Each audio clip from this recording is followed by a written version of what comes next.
행주산성은 산성이 아니에요. 그래? 토성이에요. 성벽이 거의 없는 거예요. 거의 목책만 있었던 곳이에요. 그러니까 무슨 얘들이 막 성벽을 기어오르 이런 게 아니에요. 네. 근데 게임은 거의 10대 1 가까운 게임이었어요. 네? 우리가 알기로는 행주치마에 돌 가지고 와서 부녀자들까지 전부 다 이렇게 그러려면 성벽이 있어야 하잖아요. 근데 그러니까 그 소위 말하면 여자분들이 큰 노력을 안 했다가 아니죠. 모두 관민이랑 같이 싸운 거니까. 그건 맞는데 정말 행주치마에서 이 돌을 싸들고 와서 때려서 승리를 거둔 건 아니라는 거예요. 실제로 더 재밌는 건 행주대첩 때문에 나온 게 행주치마가 아니라는 겁니다. 아니에요? 네. 우리 그렇게 알고 있었는데. 그게 이제 뒤에 붙여진 이야기인 거예요. 그러니까 역사에 보면 언어적 표현들이 꼭 뒤에 붙여진 말이 이게 바뀌는 것들이 있거든요. 여성들이 말씀드리면 잘못 알고 있는 게 너무 멋있는 것 같아요. 그러니까 행주치마가 너무 강렬하니까 그거라고 생각을 했던 거네. 근데 관민이 다 싸운 건 맞는데 근데 성벽도 없는 데서 이 돌 몇 개 던져갖고는 이건 결정적일 수가 없는 거예요. 그럼 다른 원인이 있어야 하잖아요. 네. 그렇죠. 그게 바로 화차였어요. 화차? 네. 우리가 알고 있는 화차? 이제 변희중이라는 사람이요. 화차를 한 300여 대를 만들었대요. 근데 그때는 이제 특이한 게 뭐냐면 이게 신기전 같은 화살을 단 게 아니라 총통을 달았어요. 총통. 네.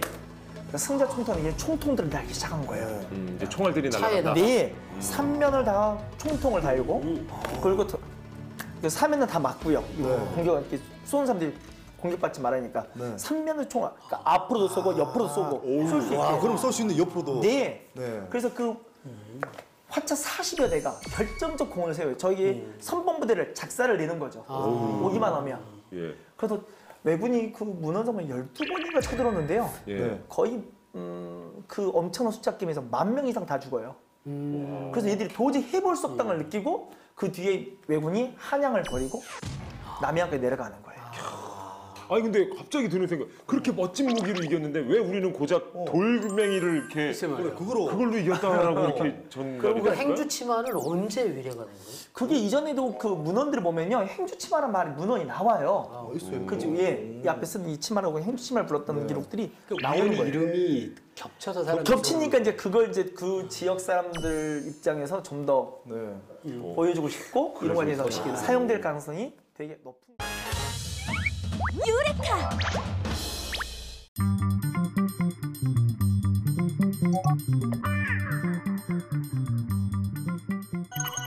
제가 빨래를 하는데 왜냐면 저희 그 집사람이 제가 옷을 맨날 매일매일 갈아입고 그리고 옷을 막 자주 입으니 막 이런 거 좋아하니까 자꾸 저한테 자꾸 네가 알아서 빨아서 네가 입으라고 한 적이 있어요. 그래서 나는 이런 게 생각해. 여기 막 뭐 묻어도 금방 지워지는 옷. 그죠? 막 여기 막 특히 남자들이 여기 와이셔츠 있으면 입으니까 막 이거 때 타잖아요. 이게 때가 안 묻는 그런 거 없나? 막 구겨도 막 착 펴지는 옷.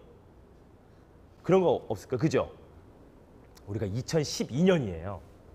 이 세탁기 회사의 대표들이 한 자리에 모이게 됩니다.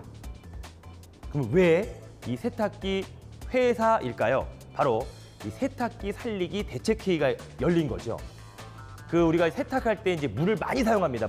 수돗물 많이 사용하니까 이런 수돗물과 수질 오염의 주요 원인으로 이 세탁기가 주목이 된 것이고 점점점 세탁기가 없어지는 것을 방지하기 위해서 그러한 모임이 만들어진 겁니다. 왜냐? 아주 획기적인 옷들이 만들어졌거든요. 바로 아까 전에 장풍이가 얘기했듯이 스스로 세탁이 가능한 옷이 만들어지게 됩니다. 네. 처음부터 이제 옷에 얼룩이 생기질 않아요, 옷이. 때가 있다라고 해도 소량의 물만 사용하면 금방 세탁이 됩니다. 그러한 옷이 개발됐다는 거예요. 우리 그 옷의 어떤 섬유 자체가 물을 밀어내는 그 초소수성, 그러한 성질의 섬유를 가지고 옷을 만들었다는 것입니다.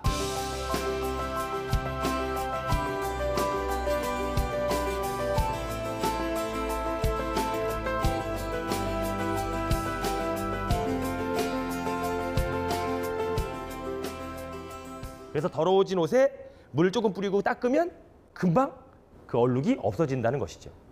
또한 이 옷에서 공기를 정화시키는 그런 옷도 개발 중에 있다고 합니다. 그냥 옷뿐만 아니라 환경도 살리고 그냥 내가 그 옷을 입으면 공기가 정화가 되는 거예요. 살짝. 그래서 바이러스나 세균 없어지는 그러한 나노 물질이라던가 뭐 오염 물질을 분해시키는 그 뭐 플라스마 기술을 이 옷에 접목을 시켜가지고 공기를 정화시키는 그러한 옷도 만들어지고 있다라는 것. 특히 이 대기 오염이 심한 우리나라 같은 경우는 그 옷이 만들어지게 되면 굉장히 각광받을 것 같아요. 우리 어린아이들 아침에 학교 갈 때 꼭 마스크 씌우고 막 그러잖아요. 미세먼지 때문에. 그런데 그 옷만 입으면 이제 스스로 공기청정기가 되는 거예요. 자 이렇게. 그리고 냄새 또한 문제 없고 좋습니다. 유레카!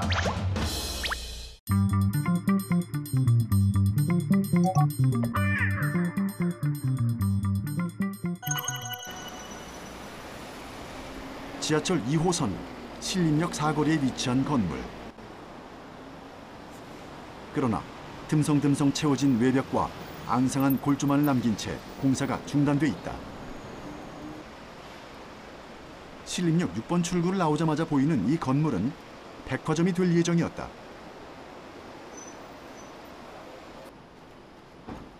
건물 주변을 둘러싼 가림막에는 먼지와 낙서가 가득하고 분위기조차 을씨년스럽다.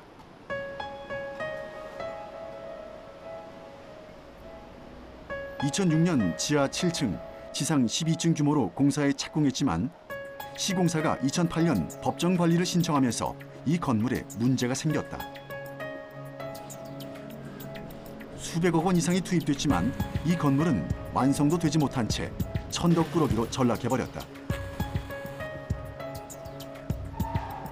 매일 수천 명이 지나가는 길목임에도 불구하고 외벽조차 갖추지 못한 건물은 언제라도 철근 골조가 떨어질 듯 위태롭다.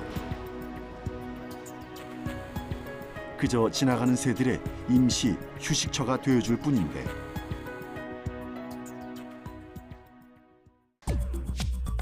장기 미준공 건축물 현황 자료에 따르면 서울에서 5년 이상 미준공 상태인 건물은 총 978곳에 달했다. 착공한 지 5년 미만이지만 6개월 이상 공사가 중단된 건물도 서울시 전체 121곳이나 된다. 연면적으로는 100만 제곱미터가 넘는 수준인데 여의도 63빌딩 약 6개 동에 해당하는 건물이 오랜 기간 미준공 상태로 방치된 셈이다. 안전의 문제 같은 경우는 뭐 위에 공사하던 중에 공사를 잘 마무리하지 않았기 때문에 뭐 물건이 떨어진다라든가 이런 위험도 있고, 나중에는 이제 한 몇 년 이상 방치될 경우에는 구조에도 문제가 생기기 시작합니다. 구조에 문제가 생긴다면은 다시 공사를 착공하기 힘들 정도로 뭐 나빠지기 때문에 비용적으로도 크게 발생한다고 볼 수 있습니다. 방치 건물은 통행에 방해가 되거나 도시 미관을 해치는 등 그 자체로도 많은 문제를 안고 있다. 하지만 더 큰 문제는 이로 인해 주변 지역까지 부정적인 파급 효과를 준다는 점이다. 지역 경제를 침체시킬 뿐만 아니라 범죄 장소로 악용될 요지가 다분하다. 1982년 미국 범죄 심리학자들은 깨진 유리창 이론을 발표했다.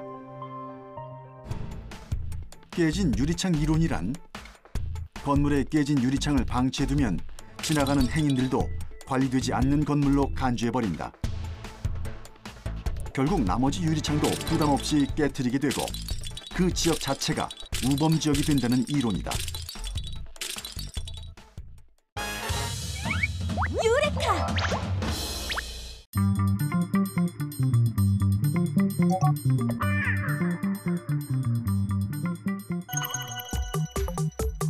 박스터는 2012년 로드니 브룩스 박사가 개발한 지능형 협업 로봇이다.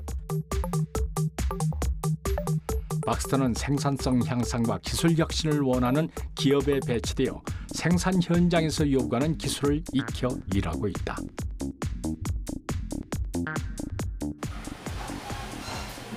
Hello, we're on TV again. This is another Baxter. This is our second, and there's another one right over here. So this Baxter is packaging medicine cups. So we make about 25 million of these cups a year. 이곳에 도입된 박스터 로봇은 총 3대. 이 플라스틱 컵 포장 라인에서 근무한 박스터는 2년 동안 8,000시간 이상 일을 처리했다.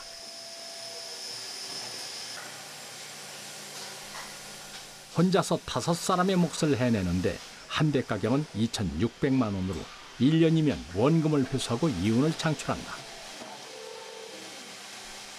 원가와 인건비 상승의 문제, 그리고 중국이나 베트남, 멕시코와 같은 저비용 국가의 추격으로 기업 운영이 어려운 시기에 박스터의 도입은 생산성 향상을 이뤄낸 탁월한 선택이었다.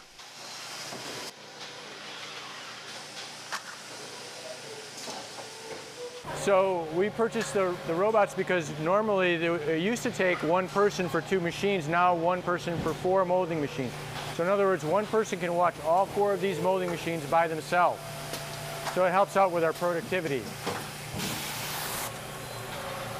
And you have your package ready to go.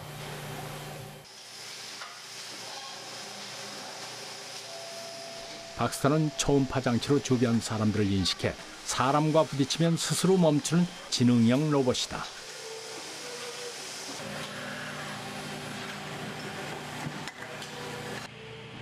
사람과 함께 같은 공간에서 일할 수 있는 능력을 지닌 것이다. 박스터가 단순 작업을 수행하기 때문에 직원들은 더 복잡한 작업과 전략적인 업무에 집중할 수 있다.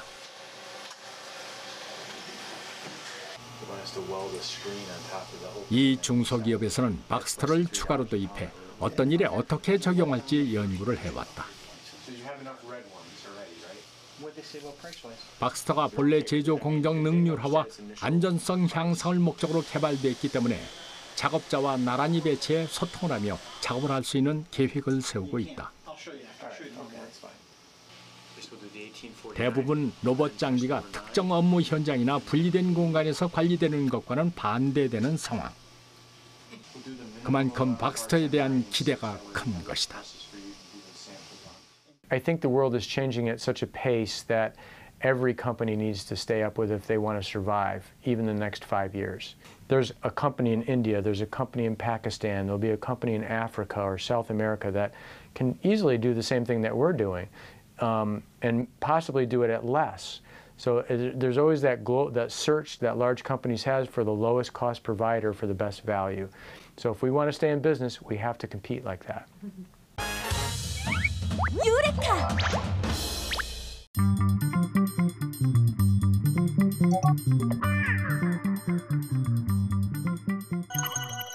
미국 로스앤젤레스에 위치한 우주기술 업체. 이 업체는 태양에서 나오는 입자를 추진력으로 삼아 우주 범선을 개발하고 있는 비영리 단체다. 화성의 암석과 얼음층을 수백 미터에서 수 킬로미터까지 뚫을 수 있는 강력한 드릴 로봇을 개발하고 있고, 드릴 로봇을 화성에 보내 지각에 숨어있는 화성의 역사와 인류를 위협할 수 있는 위험 요소를 미리 찾아내겠다는 것이다. Autonomously, so no people involved, set up a drill that could drill hundreds of meters, maybe even kilometers into ices. Just like looking back in layers of rock on Earth or layers of ice on Earth gives us a window into the past on Earth. Being able to drill into these ices or surfaces will give us a window into the past of those bodies. 붉은 지구라는 별명의 화성은 신이 인류를 위해 준비한 제2의 지구로 불린다. 물의 존재가 밝혀지면서 인류 생존의 가능성이 높아졌고, 화성의 가치 또한 급상승하고 있다. 냉전 시대, 미국과 소련의 1차 우주 경쟁에 이어 이번에는 세계 각국이 참여한 2차 우주 경쟁이 불붙고 있다. We are going ahead, especially in cooperating with lot of space agency, taking their support and giving our expertise, our support, and we try to grow together as a space community to get the 3 objects, Earth, Moon, and Mars, as a big colony for human living. 물의 존재를 밝히고 유인 탐사 계획을 준비하면서 미국이 한 발 앞서 있지만 화성 선점 경쟁은 더욱 치열해졌다. 유럽 우주국은 러시아가 참여한 가운데 최초의 무인 화성 탐사 프로젝트인 엑소마소를 내년 초 진행할 예정이며, 한 번 실패를 맛본 중국은 2020년까지 화성 탐사 전초기지인 우주정거장을 건설한다는 계획이다. 인도는 화성 대기를 측정하는 위성 망갈리안을 궤도에 안착시키는 데 성공했다. And we need to focus on the new technology which are required to comprehend the new lunar environment and also the Martian environment. So to that extent, the technology was improved with a lot of automation in the satellite, which takes care of long distance in a hazardous environment travel and reaching a new planet. 유레카!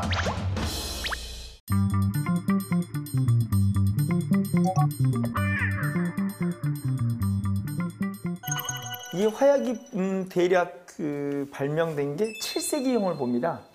네, 7세기형을 보는데요. 당연히 송으로 넘어가면서부터 약간 무기로 이제 전환되기 시작. 이게 무기로서 가능성을 확인하기 시작한 거죠. 그리고 송나라나 그 뒤에 금나라나 온나라나 적극적으로 이걸 연구하게 됐고요. 특히 이제 원을 통해서 이 화약이 많이 번져가죠. 그러니까 원이 대지국을 건설했잖아요. 무기로 뭐가 있냐면요. 말 나왔으니까 로켓이 말씀드렸고 또 하나 대포 말씀 주셨고 또 하나 뭐가 있냐면 수류탄이 있죠. 그렇죠. 화약을 이용한. 네, 수류탄이 있고요. 그리고 마지막으로 쓰이는 건 개인용 화기로 나옵니다. 개인용 소총 같은 거요. 아, 그것도 실은 그렇지 화약 무기죠. 네. 그러니까 소총도 조선시대 이미 임난 전에 우리 나름대로 개발한 바 있거든요. 그때 조총이라고 하지 않았나요? 아니요, 소총이 있습니다. 저희 소총이 이게 있으세요? 승자총통이라 해서요. 되게 작은 휴대용 들고 다닐 수 있는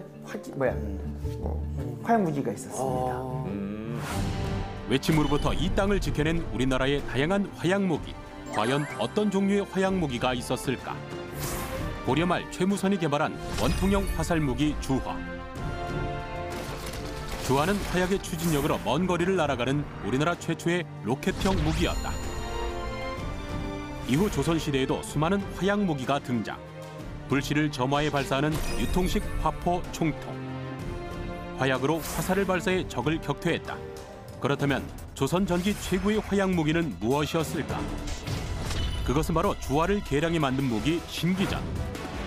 사거리 2km의 대신기전을 비롯해 최대 사거리 250m의 중신기전.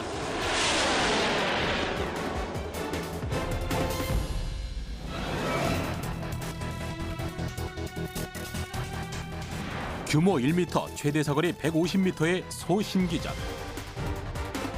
세계 최초 2단 로켓으로 평가받는 산화 신기전까지. 그리고 신기전을 돋보이게 한 또 하나의 획기적인 무기. 화차. 무려 중신기전 100여 발을 발사할 수 있었고 총통기 화차는 최대 200발을 발사할 수 있었다. 화차는 발사각 43도에 맞춰진 과학적인 무기로 조선시대 수많은 전쟁 속에서 빛을 발한 1등 공신. 그리고 마침내 조선 후기. 외적을 물리치고 전쟁을 승리로 이끈 무기 총통이 등장한다. 대형 화기로 진화한 지자총통, 현자총통, 천자총통, 황자총통. 총통은 장군전, 대장군전 등을 발사할 수 있었고 우리나라 소총 개발의 시초, 개인 휴대용 화기, 승자총통 또한 등장한다. 임진왜란에 동원된 신무기 승자총통은 사정거리가 길고 명중률이 높아 뛰어난 위력을 자랑했다. 뿐만 아니라 조선은 다양한 폭탄을 개발. 금속재 폭탄, 비격 진철레와 진려포통, 그리고 서양식 대포 또한 만들어졌는데 다름 아닌 청동제 화포, 불랑기포였다. 임진왜란 이후 시작된 무기 연구는 화승을 점화해 발사함으로써 뛰어난 명중률을 자랑하는 조총을 개발. 마침내 선조들의 화약 무기들은 수세기 동안 한반도를 외세에서 지켜내며 구국의 무기로 역사에 기록된다.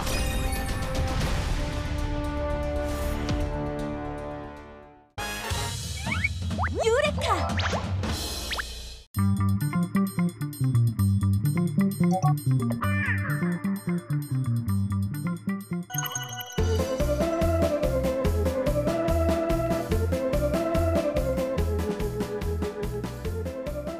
1, 2, 3, 4 버블 버블. 마술의 단골 아이템. 비눗방울이 빠지면 섭섭하겠죠? 와우! 마술사는 뭔가 달라도 다르군요. 도구도 없이 손으로 불어 비눗방울을 만들기도 하고요. 힘을 가해도 터지지 않는 건 물론 비눗방울 속으로 손을 집어넣어도 끄떡 없습니다. 마술사의 비눗방울엔 어떤 비법이 숨어 있는 걸까요? 이 비눗방울과 같은 것은 표면 장력 때문에 나타나는 현상입니다. 표면 장력이라고 하는 것은 액체의 자유 표면에서 표면을 최소화하려고 하는 힘을 이야기를 합니다. 물은 표면 장력이 매우 커서 거품이 잘 발생하지 않습니다. 하지만 물에 계면활성제인 세제를 집어넣게 되면 거품이 잘 발생할 수 있게 해주죠. 하지만 이때 발생한 거품 같은 경우도 수분이 증발하면서 비눗방울에 구멍이 나서 잘 터지게 됩니다. 이렇게 수분 증발을 막기 위해서 보통 많이 첨가하는 것이 화장품 원료의 일종인 글리세린 그리고 물엿과 같은 것을 사용을 합니다. 글리세린 같은 경우 수분의 증발을 막아주면서 비눗방울이 잘 터지지 않게 해주고 물엿과 같은 경우는 점성을 띠게 해주면서 비눗방울이 잘 형태를 유지할 수 있도록 도와준다고 합니다. 이거 한번 해봐도 돼요? 네네, 해보세요. 대박. 자, 커다란 비눗방울 만들기에 도전한 톡톡씨? 오! 이건 무름씨의 신종 버블쇼인가요? 새 남자 비눗방울만큼이나 투명하고 순수한 표정이네요. 거대한 비눗방울에 갇혀 행복한 비명을 지르는 우리의 내순남들. 어때요? 과학과 친해지니 재밌는 일만 일어날 것 같죠?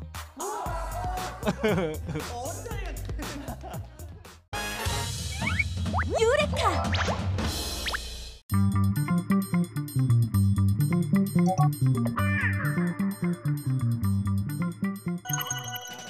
냉전 시대, 이념을 위해 천문학적인 돈을 쏟아부어야 했던 우주기술이 이제는 경제성 있는 신산업으로 자리를 잡아가고 있다.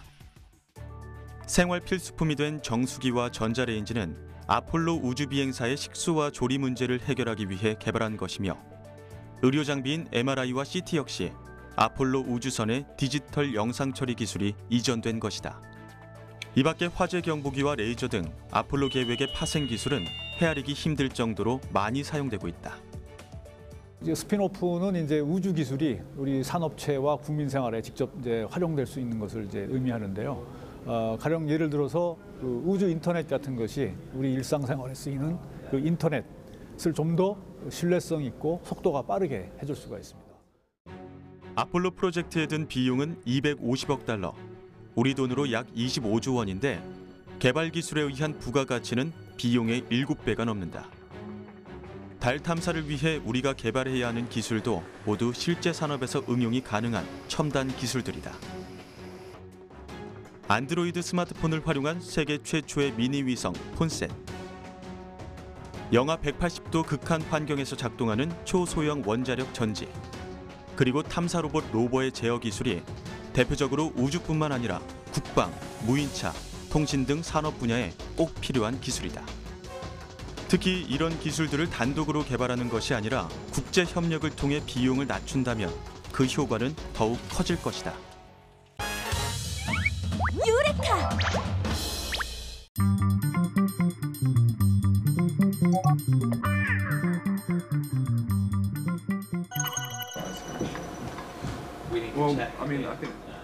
인간이 잘하고 컴퓨터가 못하는 분야 가운데 하나가 바로 창작의 영역이다.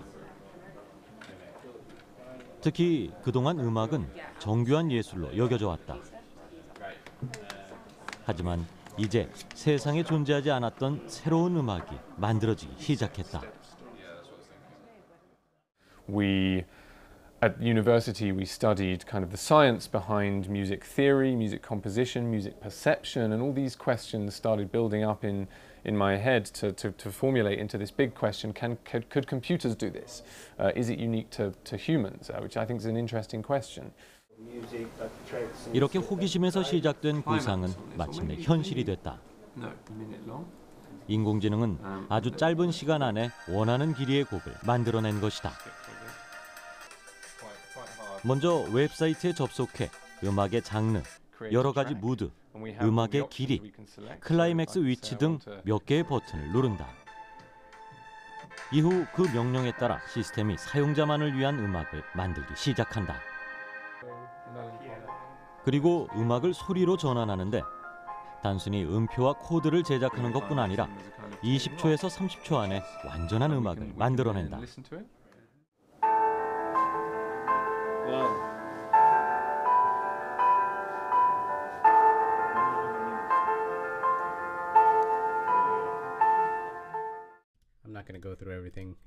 또한 영상을 올릴 경우 이를 스스로 분석해 분위기나 타이밍에 맞게끔 음악을 만들어내기도 한다.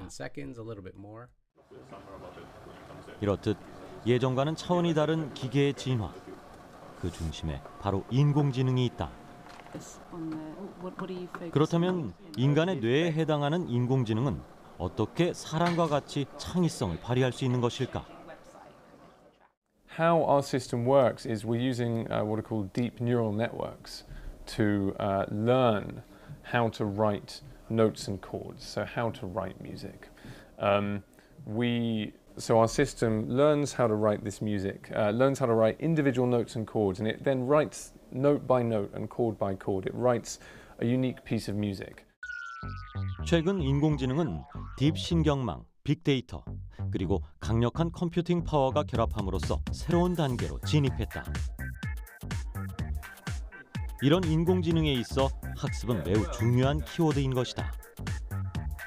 반복적인 학습을 통해 스스로 학습할 수 있는 능력이 생기면서 이제 인공지능은 단순한 모방을 넘어 작곡 등 창작의 영역까지 넘보고 있다.